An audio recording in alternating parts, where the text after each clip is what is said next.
ഇന്ന് കൊടക്കാട് ബാങ്ക് ഓഡിറ്റോറിയത്തിൽ ഒരു മംഗലത്തിന് വേണ്ടിയിട്ട് പോയതാണ് കേട്ടോ. നമ്മള് ജബ്ബാറാടി ഉണ്ട് കേട്ടോ. ആരെ മംഗലം ചോദിച്ചക്കല്ല, ഏതോ ഒരു വകയിലൊരു ബന്ധുവിന്റെ മംഗലത്തിന് വേണ്ടിയിട്ട് കയറിയതാണ്. നമ്മളെ ഫസീം ബ്രോ ഇവിടുന്ന് പാട്ടെല്ലാം പാടുന്നുണ്ട്. ഫുള്ളി എയർ കണ്ടീഷൻ ആയതുകൊണ്ട് നല്ല അടിപൊളി ഓഡിറ്റോറിയം ആണ് കേട്ടോ. ഇന്ന് എൻ്റെ ഒക്കെ നമ്മൾ എമിൽ കുട്ടനാണ് കേട്ടോ. അവൻ മുത്തോലം നിന്ന് ഷോപ്പിംഗ് ആക്കിയിട്ട് എൻ്റെ പുറം കൂടിയതാണ്. നമ്മളെ മെയിൻ ടാർഗറ്റിൽ എത്തുമ്പോൾക്ക് പുറത്ത് ഭയങ്കര ക്യൂവും ഉള്ളിൽ ഭയങ്കര പോളിങ്ങും നടക്കുന്നുണ്ട്. അതിനിടയ്ക്ക് എമിൽ ഏതോ ഒരു പെണ്ണുവിനെ കണ്ടിട്ട് നല്ല ലൈൻ അടിക്കുന്നുണ്ട് കേട്ടോ. ഇടയ്ക്കൊരു ഗ്യാപ്പ് കിട്ടിയിട്ടാകുമ്പോൾ അതിൻ്റെ ഉള്ളിലേക്ക് കയറിയതാണ്. ഫസ്റ്റ് റൗണ്ട് കഴിഞ്ഞെങ്കിലും രണ്ടാമത്തെ റൗണ്ടിൽ നമ്മൾ നില ഉറപ്പിച്ച് നല്ല അടിപൊളി ബീഫ് ബിരിയാണി ഉണ്ട് കേട്ടോ.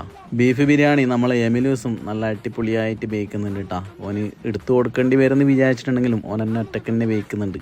അതുകൊണ്ട് ഇരിക്കാൻ കുറച്ചൊരു സമാധാനം ഉണ്ടായിന്. പിന്നെ എടുത്ത മെയിൻ ഹൈലൈറ്റ് എടുത്ത അച്ചാറാണ്. ചോറ് ബേക്കുന്നതിൻ്റെ ഇടയ്ക്ക് എമിലുവിൻ്റെ ഒരു കള്ളം നോട്ടമുണ്ട് കേട്ടോ. അതിൻ്റെ ഇടയ്ക്ക് ബാദലിൻ്റെ കുറ്റി തുറന്നുമ്പോൾക്ക് പടയോടെ എല്ലാവരും കീഞ്ഞുള്ളിലേക്ക് വന്നിട്ടുണ്ട്. പിന്നെ ചോറും വെച്ചിട്ട് നമ്മൾ നേരെ ഹോളിലേക്ക് പോയി പുതിയ പള്ളിയും കണ്ടിട്ട് സലാം പറഞ്ഞിട്ട് വന്നു.